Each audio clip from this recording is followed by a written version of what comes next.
Je m'appelle Mike Thompson. J'ai 52 ans, et j'ai passé 28 de ces années à rouler sur les autoroutes américaines. J'ai tout vu sur ces routes, des accidents horribles, des tempêtes qui semblaient annoncer la fin du monde, des gens désespérés implorant de l'aide.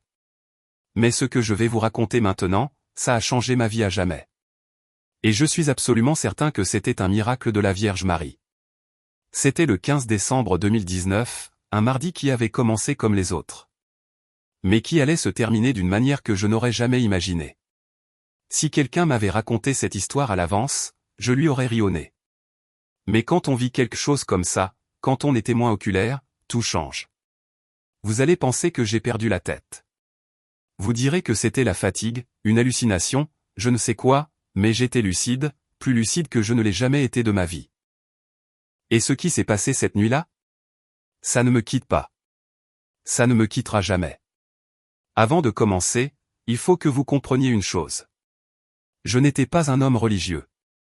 J'avais été élevé à l'église, oui, ma mère était dévouée à Notre-Dame, mais je m'étais éloigné de la foi de nombreuses années auparavant. Je pensais que la religion était pour les faibles, pour les gens qui avaient besoin de béquilles émotionnelles. Maintenant, je veux vous poser une question honnête, êtes-vous prêts, à répondre à l'appel de Marie pour votre vie? Si votre réponse est oui, commentez, je suis prêt, pour les miracles de Marie. Et n'oubliez pas de vous abonner à la chaîne, car ici les miracles se produisent tous les jours. Pour comprendre l'histoire, je dois vous dire à quoi ressemblait ma vie à cette époque. Elle n'était pas bonne. Pas bonne du tout. Ma femme Sarah m'avait quitté 3 mois plus tôt. 22 ans de mariage jetés à la poubelle parce que, selon elle, j'aimais la route plus que ma famille. Mike, tu n'es jamais là, disait-elle. Quand tu es là, c'est comme si ton esprit était toujours dans le camion. Elle n'avait pas tort. Je vivais pour travailler. Je prenais chaque cargaison qui se présentait, passais des semaines loin de chez moi. Je pensais être un bon soutien de famille, mais j'étais un mari et un père terrible. Mon fils Jake, 16 ans, me parlait à peine. Quand je rentrais à la maison, il s'enfermait dans sa chambre. Une fois, je l'ai entendu parler à sa mère, à quoi bon qu'il soit là. Demain, il sera reparti. Ça m'a détruit de l'intérieur, mais je ne savais pas comment changer. C'était la seule vie que je connaissais. 3 jours avant ce voyage, j'ai reçu les papiers du divorce. Sarah voulait la moitié de tout, y compris mon camion, un Peterbilt 379 bleu marine. C'était ma fierté. 20 ans à rembourser le financement pour que quelqu'un veuille me le prendre devant les tribunaux. Cette semaine-là, j'étais brisé, pas seulement financièrement, mais émotionnellement. Je ne dormais pas correctement, ne mangeais pas correctement. Je vivais de café et d'analgésiques pour mon dos. J'avais aussi commencé à boire. Jamais au travail. Je n'ai jamais fait ça. Mais seul dans un motel, une bouteille de bourbon était ma seule compagnie. Je sombrais, et je le savais, mais je ne pouvais pas m'arrêter. Ce voyage devait me mener de Phoenix à Atlanta. Une cargaison d'appareils électroniques, une échéance serrée et un paiement dont j'avais désespérément besoin pour couvrir les frais de l'avocat du divorce. J'ai quitté Phoenix à 6 heures du matin un mardi. Le plan était de rouler sans s'arrêter, m'arrêtant seulement pour le carburant et le repos obligatoire.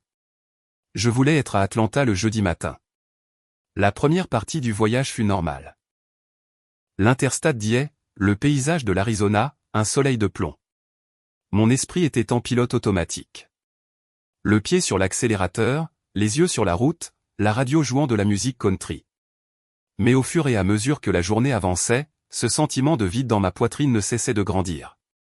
J'ai appelé Jake 2 fois. Pas de réponse.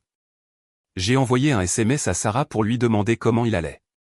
Elle a répondu, « Occupe-toi de ta cargaison ». Je me suis arrêté à une aire de repos pour camionneurs pour déjeuner, me suis assis au comptoir, et j'ai vu dans le coin du restaurant un père montrant quelque chose sur son téléphone à son fils. Les deux riaient, le garçon agrippé au bras de son père. Ça m'a transpercé. Je me suis souvenu du petit Jake et je n'ai pas pu finir mon sandwich. Je suis retourné à la cabine avec un poids sur ma poitrine. De retour sur l'autoroute, j'ai commencé à penser à la façon dont j'avais perdu ces moments avec Jake, à la façon dont, au nom de l'approvisionnement de la famille, j'avais perdu la famille elle-même. Dans l'après-midi, une tempête s'est levée. Pas une pluie ordinaire. C'était un mur d'eau s'écrasant du ciel. Une visibilité nulle. J'ai dû ralentir à 60 km/h sur une autoroute où je roulais habituellement à 110. La radio a commencé à faire des siennes. Il n'y avait que du grésillement. La climatisation est tombée en panne. À l'intérieur de la cabine, c'était un four. Je transpirais, nerveux, avec un mal de tête lancinant. C'est là que les pensées sombres ont commencé à s'insinuer. Je ne cessais de jeter un coup d'œil au précipice à droite de l'I-40 et de penser que ce serait si facile. Un coup de volant et tout serait fini. Plus de divorce, plus de dettes, plus de douleur. Je n'avais jamais pensé comme ça auparavant. Je n'étais pas du genre à abandonner.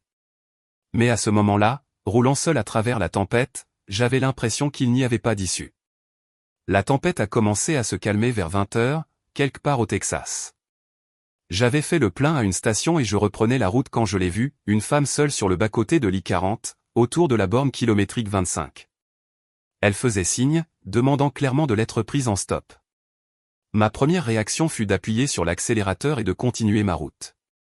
Règle numéro 1 pour tout chauffeur routier, ne jamais prendre d'autostoppeur, surtout des femmes, seules sur l'autoroute. Mais quelque chose m'a fait vérifier le rétroviseur. Elle était trempée par la tempête. Pas de parapluie, pas de bagages, juste un petit sac en bandoulière. Elle portait une simple robe bleue. Je ne sais pas ce qui m'a pris. Peut-être la culpabilité chrétienne. Je ne sais pas. Ma mère disait toujours, Mike, aide ceux qui sont dans le besoin. Un jour, tu pourrais aussi avoir besoin d'aide. J'ai garé le camion sur le bas-côté, à environ 50 mètres devant elle. Dans le rétroviseur latéral, je l'ai vue courir vers le camion. Quand elle a atteint la porte passager, j'ai baissé la vitre. « Où allez-vous, madame ?» J'ai demandé. Elle a souri. Un sourire qui, comment l'expliquer? Il était calme, paisible, comme si elle n'était pas le moins du monde inquiète d'être seule sur une autoroute dangereuse au milieu de la nuit. « Je vais là où vous allez », a-t-elle dit. Sa voix était douce, avec un accent que je ne pouvais pas situer. Ce n'était pas texan. C'était différent. Je vais à Atlanta. C'est un long chemin, ce n'est pas un problème. Je peux aider avec l'argent de l'essence. J'ai déverrouillé la porte. Elle est montée avec une aisance presque irréelle, comme si elle ne pesait rien du tout. Elle s'est assise sur le siège passager, a posé son sac sur ses genoux et m'a regardé avec ses yeux. C'étaient des yeux marrons, mais ils avaient une profondeur que je n'avais jamais vue chez personne auparavant, comme si elle pouvait voir à travers nous, comprenant des choses que nous-mêmes ne comprenons même pas. « Quel est votre nom ?» J'ai demandé en revenant sur la route. « Marie », a-t-elle simplement répondu. « Marie ?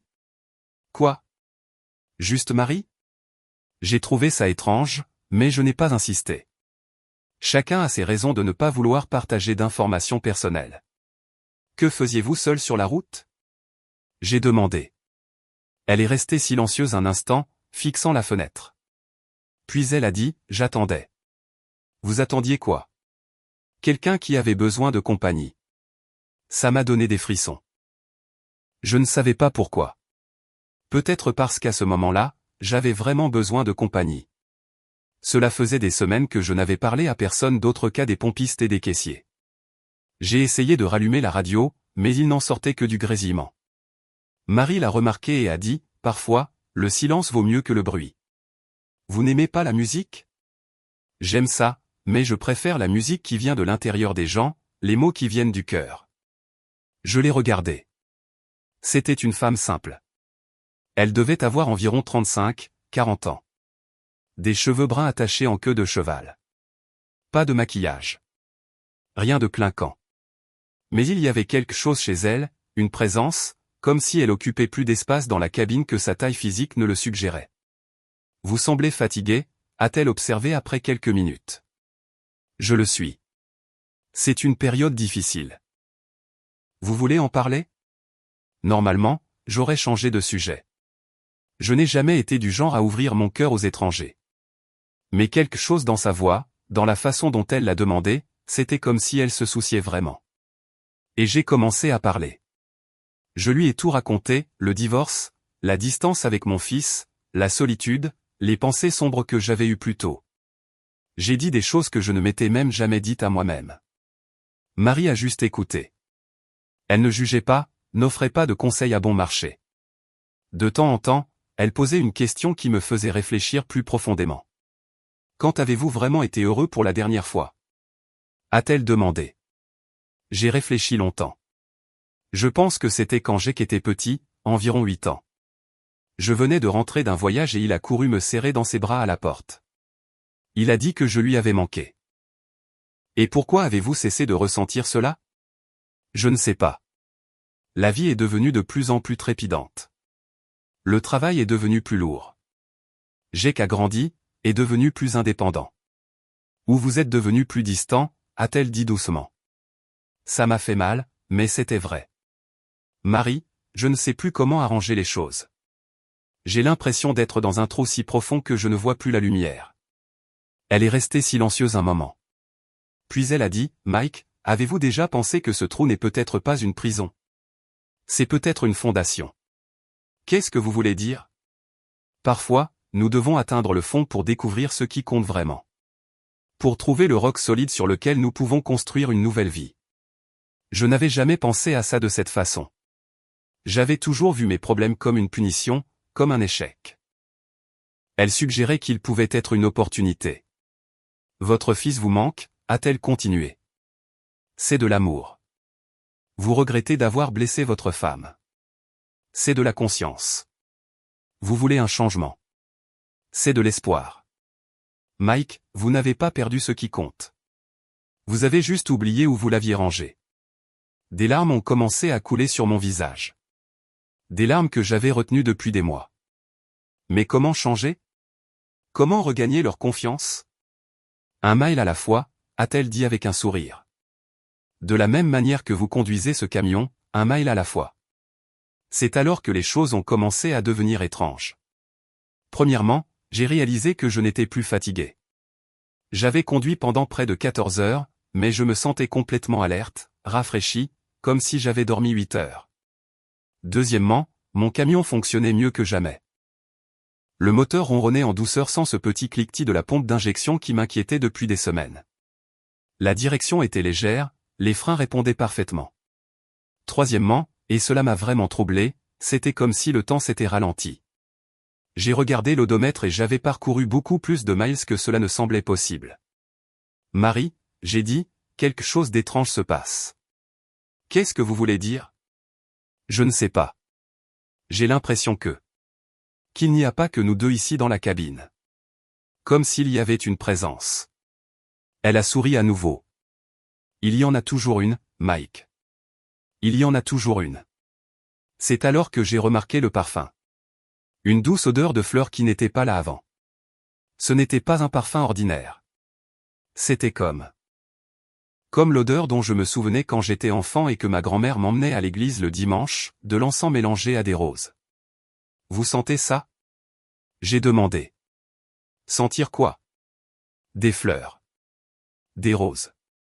Marie a juste souri et a continué à regarder la route devant elle. La radio, qui n'avait été que du grésillement toute la nuit, a soudainement commencé à jouer une chanson. Ce n'était pas une station normale. Il n'y avait pas d'annonceur, pas de publicité, juste une mélodie douce chantée par une chorale qui semblait céleste. Vous entendez ça? J'ai demandé, en montrant la radio. J'entends de la musique tout le temps, a-t-elle répondu énigmatiquement. J'ai essayé de changer de station, mais je n'ai pas pu. Le bouton ne répondait tout simplement pas. La musique continuait de jouer, et c'était la plus belle chose que j'ai jamais entendue de ma vie. Alors que nous poursuivions notre voyage, j'ai senti quelque chose changer en moi. C'était comme si un poids que j'avais porté pendant des années se levait de mes épaules. J'ai commencé à voir des souvenirs de ma vie d'une manière différente. Je me suis souvenu du jour de la naissance de Jake, comment j'avais pleuré de joie en le tenant dans mes bras. Je me suis souvenu de la première fois où j'avais dit à Sarah que je l'aimais. Je me suis souvenu pourquoi j'étais devenu chauffeur routier, pas pour l'argent, mais pour la liberté, pour la beauté des autoroutes américaines. Mike, a dit Marie doucement, vous voulez savoir un secret? Bien sûr. Votre fils court toujours à la porte quand il entend votre camion arriver. Il a juste appris à se cacher parce qu'il ne veut pas être déçu quand vous repartez. Mon cœur s'est arrêté. Comment savez-vous ça? Et Sarah? Elle garde toujours les lettres d'amour que vous avez écrites quand vous sortiez ensemble. Elles sont dans une petite boîte sous le lit. Elle les lit quand vous lui manquez. Marie, qui êtes-vous? Comment savez-vous ces choses? Elle m'a regardé avec ses yeux profonds. Je suis quelqu'un qui se soucie de vous, Mike. Quelqu'un qui veut vous voir retrouver le chemin de la maison. Mais comment? Certaines questions sont moins importantes que les réponses qu'elles apportent. La question n'est pas qui je suis. La question est, qui allez-vous choisir d'être à partir de maintenant? À ce moment-là, tout est devenu clair. Je ne sais pas si c'était la conversation, l'épuisement, ou quelque chose au-delà de ma compréhension, mais j'ai compris ce que je devais faire. Je devais arrêter de fuir. Je devais rentrer à la maison. Pas seulement physiquement, mais émotionnellement. Je devais me battre pour ma famille, même si cela signifiait changer complètement ma vie. Marie, j'ai dit, quand j'arriverai à Atlanta, je vais livrer cette cargaison et repartir directement vers Phoenix. Je vais parler à Sarah. Je vais me battre pour mon mariage. Je vais réduire mes voyages de moitié. Je vais être le père que Jake mérite. Je sais que vous le ferez, a-t-elle dit avec un sourire. Je l'ai toujours su. Il était presque 5 heures du matin lorsque nous avons atteint les abords d'Atlanta. Le soleil commençait à se lever, peignant le ciel d'orange et de rose. Marie, j'ai dit, où puis-je vous déposer? Ici, c'est bien. J'ai regardé autour de moi. Nous étions dans une zone commerciale, encore fermée à cette heure-là. Êtes-vous sûr? Ce n'est pas un endroit très sûr pour une femme seule. J'irai bien, Mike. Je le suis toujours. J'ai garé le camion sur le bas-côté. Marie a pris son petit sac et s'est tournée vers moi. Merci pour le voyage, a-t-elle dit. C'est moi qui devrais vous remercier. Vous. Vous m'avez sauvé la vie ce soir. Elle a souri une fois de plus. Non, Mike. Vous avez sauvé votre propre vie. J'étais juste là pour vous rappeler que cela valait encore la peine d'être sauvé. Elle est descendue du camion et a commencé à s'éloigner. Je l'ai regardée dans le rétroviseur latéral pendant quelques secondes, puis j'ai regardé devant pour vérifier le trafic avant de reprendre la route. Quand j'ai regardé à nouveau dans le rétroviseur, elle avait complètement disparu. Il n'y avait nulle part où se cacher dans cette zone. Tout était dégagé. Elle s'était simplement évanouie. Sur le siège passager où elle avait été assise, j'ai trouvé quelque chose qui n'était pas là avant, une petite médaille en argent de la Vierge Marie.